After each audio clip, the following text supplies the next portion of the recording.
सेनाध्यक्ष, आखिर कब तक हम अपने 53वें विवाह की प्रतीक्षा करते रहेंगे?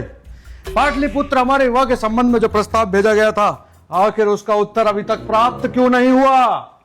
आ गया फिर सुबह सुबह दिमाग खराब करने।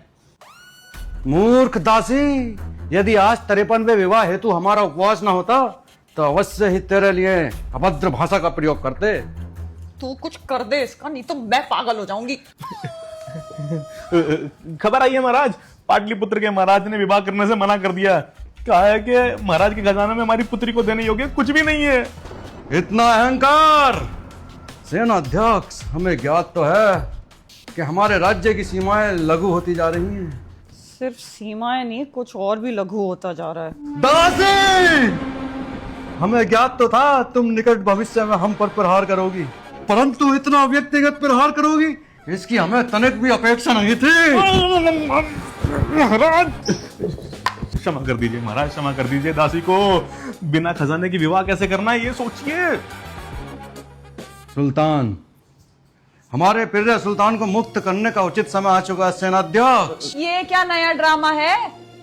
अश्वमेध यज्ञ। अब ये क्या है? हमारे प्रिय सुल्तान के कंठ पे चेतावनी लिख दो। यह महाराज का अश्व है।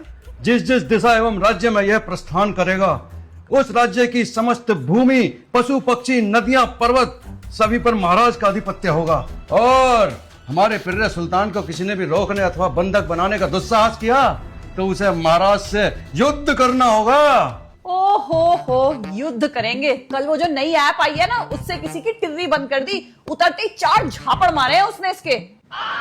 मूर्ख दासी, आज तेरे प्राण हरण करके हमारे 53 विवाह में आ रही समस्त बाधाओं का अंत करेंगे। महाराज, एक विवाह के लिए अश्वमेध यज्ञ की क्या जरूरत है? पाटलिपुत्र की राजकुमारी को तो केवल अच्छे वस्त्र चाहिए। केवल वस्त्र? सेनाध्यक्ष, इस मूर्ख दासी का मुखमंडल देखना भी हमारे नेत्रों का अपमान है। परंतु जब जब ये नवीन वस्त्र धारण करती है, ऐसा प्रतीत होता है मानो पृथ्वी पर कोई स्वर्ग की अप्सरा अवतरित हो गई हो। आखिर ऐसा कौन सा राज्य है जहां ऐसे दिव्य वस्त्रों का निर्माण होता है? महाराज, एक राज्य है, बन्नो जी।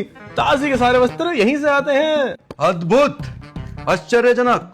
सेनाध्यक्ष, तुरंत इस राज्य पर आक्रमण करके सारे वस्त्र हड़प लो, बहुमूल्य पाटलिपुत्र की राजकुमारी को भेंट स्वरूप भेज दो और शेष प्रजा में वितरित कर दो।